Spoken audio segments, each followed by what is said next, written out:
News Sore pemirsa, salah satu yang tidak kalah penting saat libur Natal dan Tahun Baru adalah kondisi cuaca. Saat libur Nataru nanti, BMKG telah memprediksi akan ada bibit siklon pemicu hujan ekstrim di sejumlah wilayah.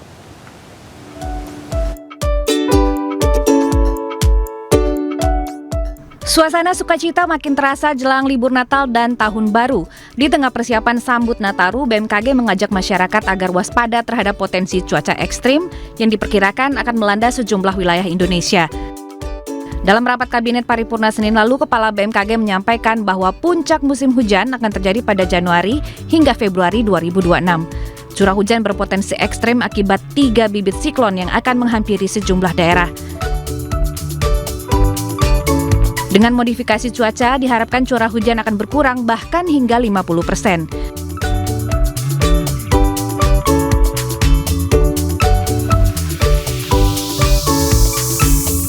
Operasi penyemayan awan nantinya akan dilakukan di 6 wilayah kunci. Pergerakan awan hujan dicegah agar tidak mencapai daratan padat penduduk.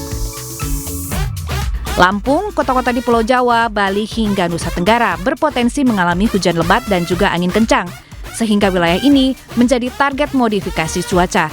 Selain itu, masyarakat juga diimbau memantau perakiraan cuaca selama libur Nataru. Rayakan Natal dan Tahun Baru dengan sukacita, namun tetap waspada terhadap cuaca agar momen kebersamaan bersama keluarga jadi nyaman dan berkesan. Tim Liputan iNews melaporkan. Pemirsa, puluhan warga desa Seradek, Kabupaten Aceh Barat mendadak gempar setelah ditemukan butiran yang diduga emas di halaman rumah salah satu warga. Fenomena ini picu warga lainnya datangi lokasi untuk berburu emas dengan menyuling pasir dan air secara manual. Rekaman video viral beredar luas di sosial media yang berisi puluhan warga sedang mengumpulkan butiran biji emas hasil menyuling. Nampak para emak-emak sibuk menggali tanah di area pekarangan rumah dan penyuling di kubangan air tanah. Dengan menggunakan alat seadanya seperti sekop, ember, dan kuali besi untuk mendulang pasir demi mencari serpihan logam emas. Salah satu warga bahkan menunjukkan butiran kecil berwarna kuning berkilau dari telapak tangan yang diyakini sebagai butiran emas. Pemirsa, kelangkaan gas kian menghantui warga Aceh. Di tengah kebutuhan hidup yang mendesak, masyarakat terpaksa antre berjam-jam hingga membawa anak yang bahkan berpeluang pulang dengan tangan kosong.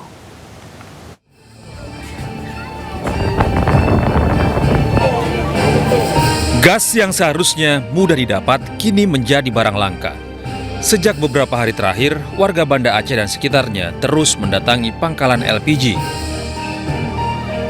Untuk mendapatkan gas LPG, sebagian warga mengaku harus berkeliling dari satu pangkalan ke pangkalan yang lain dan terpaksa membawa serta anak-anak mereka yang masih balita karena tidak ada yang menjaga di rumah.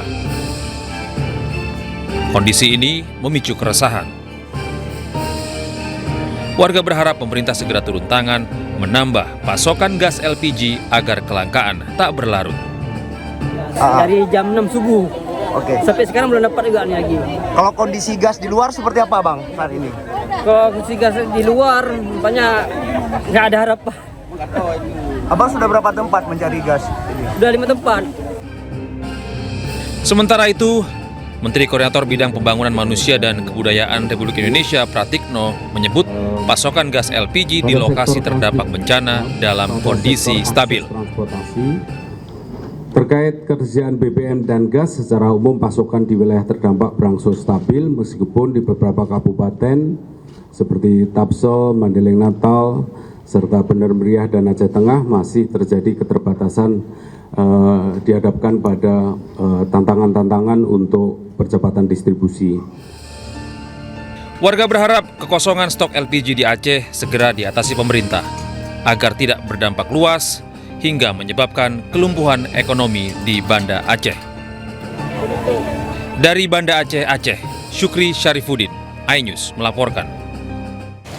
Pemirsa, kita beralih ke informasi selanjutnya. Mantan Gubernur Jawa Barat Ridwan Kamil dan istrinya Atalia Praratya sepakat untuk berpisah secara baik-baik. Keputusan disepakati oleh kedua belah pihak melalui proses mediasi yang dilakukan Jumat kemarin.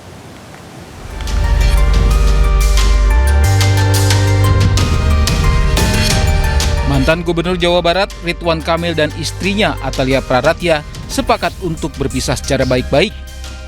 Keputusan RK dan Atalia berpisah baik-baik disampaikan oleh kuasa hukum masing-masing pihak dalam pertemuan dengan media di Kota Bandung Jumat kemarin. Kuasa hukum Ridwan Kamil, Wenda Alwi, menuturkan kedua belah pihak telah menjalani proses mediasi yang dihadiri langsung oleh masing-masing prinsipal. Kuasa hukum Atalia juga menegaskan keputusan berpisah diambil bersama tanpa adanya konflik berkepanjangan.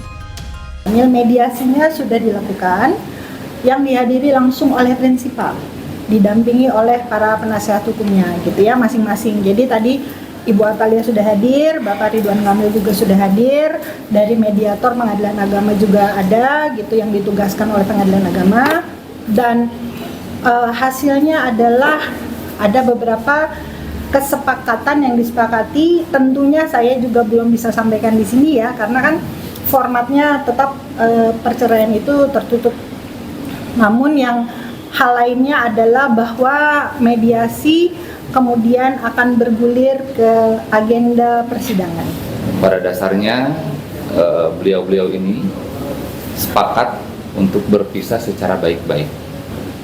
Kedua akan saling menghormati satu sama lain dan juga akan merawat bersama anak-anaknya. Lalu yang kedua, ini perlu diluruskan juga, karena kebetulan kami dari pihak penggugat, ya, dalam hal ini kami kuasa hukum penggugat, yang dimana kami membuat isi gugatan, bahwa kami pastikan ya, di dalam isi gugatan ini, saya ulangi, di dalam isi gugatan tidak ada yang namanya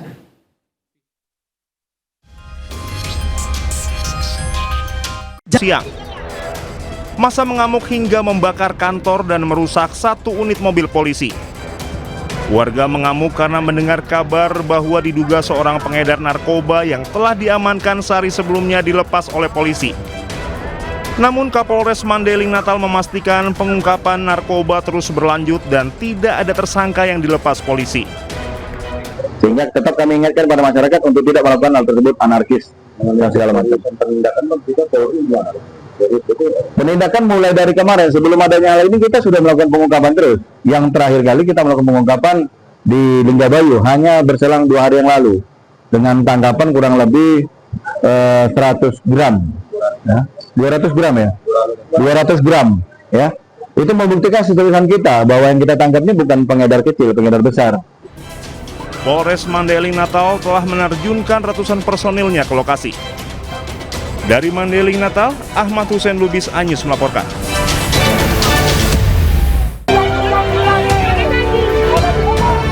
Massa anarkistis usai mendengar kabar bahwa diduga seorang pengedar narkoba dibebaskan polisi.